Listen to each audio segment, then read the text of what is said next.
You have put out a detailed tax plan, and let's drill down. You want 3 tax brackets, 10, 25, and 28%, a cap on tax deductions, except for charity at 2% of gross income, lower the top corporate rate from 35 to 20%, almost double the standard deduction. Briefly, what's the thinking? The thinking is we need to create high sustained economic growth to lift people out of poverty and to give people a pay raise for the first time in a long while. So reducing the corporate tax rate and fully expensing capital investment will create a renaissance of investment in our own country, on Main Street, in the real economy, and that's what we need to be focused on. And lowering rates for people to give them more money in their pockets is a great idea. Look, we'll curb government spending, but the dynamic effect of higher growth will generate far more revenue than any of the most exotic tax plans that are being proposed on the left. I mean, Bernie Sanders has proposed $19 trillion of new spending over 10 years, and it's September of the year before the election. Hillary Clinton has already proposed higher taxes and more spending and regulation.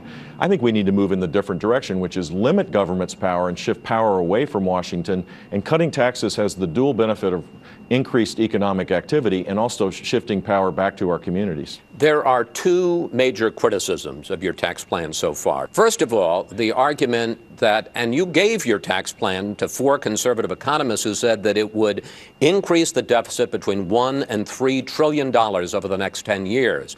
Now, Ronald Reagan proposed something roughly similar, big tax cuts back in 1980, and he argued that the dynamic effect, the word you used, would be that the growth would end up paying for the revenue loss.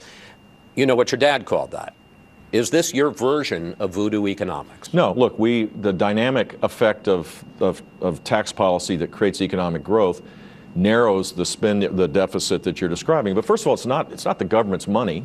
It's people's money, and if we can allow people to have more money, clearly that's going to create economic growth. But we're also going to have to fix the regulatory mess in Washington, D.C., embrace the energy revolution in our midst, and have a commitment to reduce the growth of spending, which ultimately means we have to preserve and protect entitlements for those that have it, but fix it going over the long haul. But whether it was Ronald Reagan's tax cuts or your brother's tax cuts, they did add greatly to the deficit. They didn't add as greatly as the static thinkers on the left think. They created a dynamic effect of high growth, and that's what we need. If we think that if people think 2% growth is okay, then we'll have more people living in poverty, and disposable income for the middle class will continue to decline.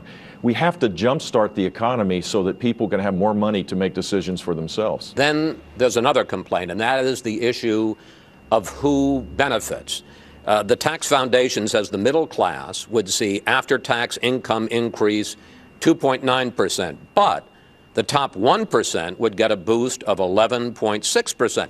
An analysis of your tax returns the last 6 years, which you have released to the public, the last 6 years indicates that you would save, under your tax plan, $3 million. Does Jeb Bush need a $3 million tax cut? Look, the benefit of this goes disproportionately to the middle class. If you look at what the middle class pays today compared to what they would pay on our tax But they get a 2.9% increase in after-tax income. Because higher income people pay more taxes right now, and proportionally, everybody will get a benefit, but proportionally they'll pay more with my plan than what they pay today. Well, I mean, forgive me, sir, but 2.9 seems like it's less than 11.6. The simple fact is 1% of people pay 40% of all the taxes. And so, of course, tax cuts for everybody is going to generate more for people that are paying a lot more. I mean, that's just the way it is.